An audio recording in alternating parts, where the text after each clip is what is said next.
जय श्री सीताराम।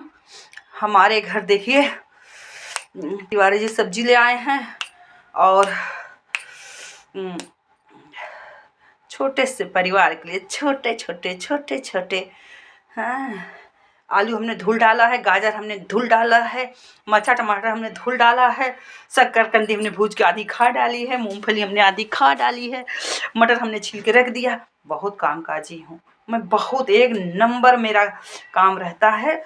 और सर्दी बहुत पड़ल बाटे। हे भगवान, इतनी सर्दी कहाँ पड़ी ना आए जितना आज छोड़ा तो अधिक कह दिए बस सर्दी जैसे नहीं औरे आए बे जिद्दिया आई गए बस सर्दिया कि न जाबे ऐसे ही हम अपने मन के हम यहाँ छछन न करब। सर्दी ननियौरे आ गई, बहुत सर्दी पड़ा तो वह एक नंबर सर्दी। मुरई गाजर खूब खा और खूब पहिना, खूब सीजन बा, एक नंबर सीजन चलत बाटे। सीजन का जिन पूछा इतनी सीजन की कुछ पूछा जिन। हे प्रभु आनंद दाता।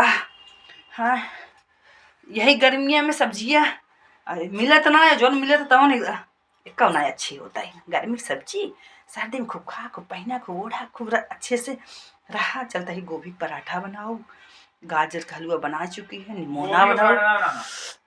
गोभी पराठा नहीं, अरे राम रे क्यों? सादा पराठा में अच्छा लगता है। सादा पराठा मोटा मोटा बनाओ, लच्छेदार पराठा।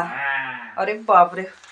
हाँ तनी मुंह धो लेता तो हमें बताओ तो हम का बनाई। मम्मी हाँ रोज तो नहा रहे हैं, हाँ बहुत ठंड है, हाथ पैर धो के पूजा कर लें। जय श्री राम जय सीताराम।